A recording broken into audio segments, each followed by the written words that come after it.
Today we're with Rob Clemenson. He is a father of two, one previous student and one soon-to-be returning student.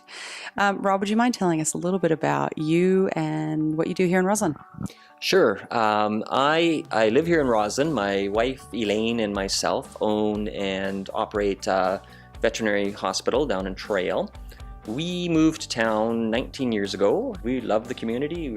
We love the whole area, love the West Kootenays, and yeah, super happy to raise my kids here. What do you think is so special about Roslyn?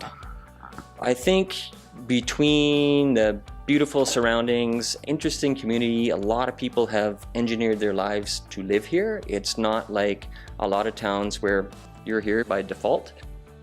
So I understand you've had two of your children go to Seven Summits. Tell me, why did you choose Seven Summits for James? James, we did not choose Seven Summits. James chose Seven Summits, as did our daughter. He had discovered in the previous public school, which was starting to introduce some, they called it blended learning, some self-directed learning, that worked great for him. And academically, he did great. He was much happier at school. So when he decided he wanted to try coming to Seven Summits, we thought that will probably work for you, and yeah, encouraged him. Didn't choose, encouraged. And what was it like for him?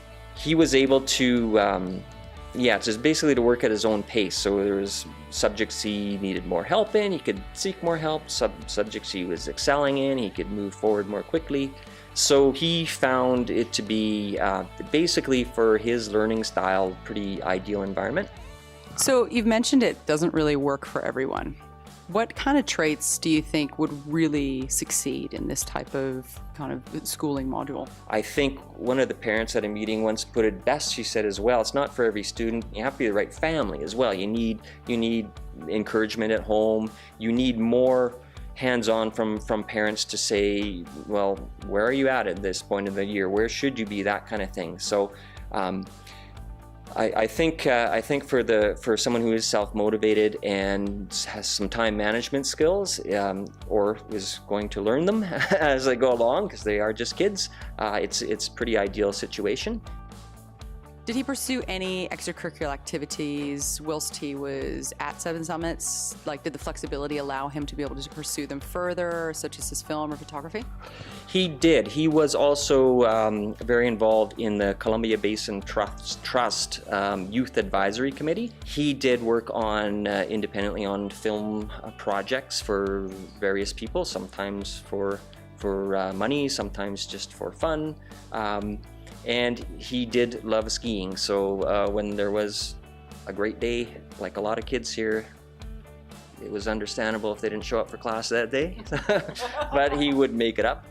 So yes, so it did give him flexibility that way. Yeah. And your daughter is currently in Brazil on a Rotary Exchange program. She is the sort of person who loves to take on an adventure and a challenge. So what Self-Design did was it allowed her, first of all, flexibility, because she had to pay for this, so she had to go get a job.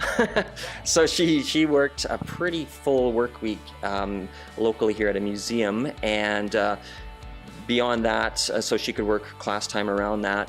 Beyond that, it also allowed her to work ahead, so she actually did her grade 8 and her grade 9 in a year, so that she is basically a year ahead to go spend a year in Brazil, come back and on track with her studies here again. So there was a couple of benefits there. You know, again, a huge one to be able to work in whatever extracurricular activities, like a job, to pay for your next venture.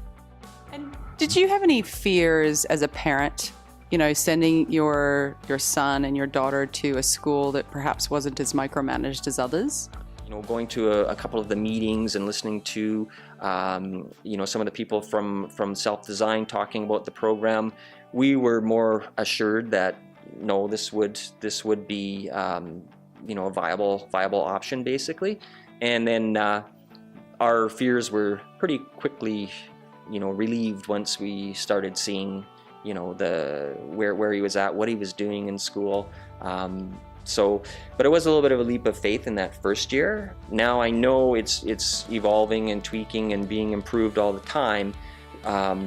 And again, with our daughter, starting when she started when she, I believe, was grade 7. Since then, a lot has developed and changed, and she too has done well here. So yeah, our fears were sort of quickly set aside after they started.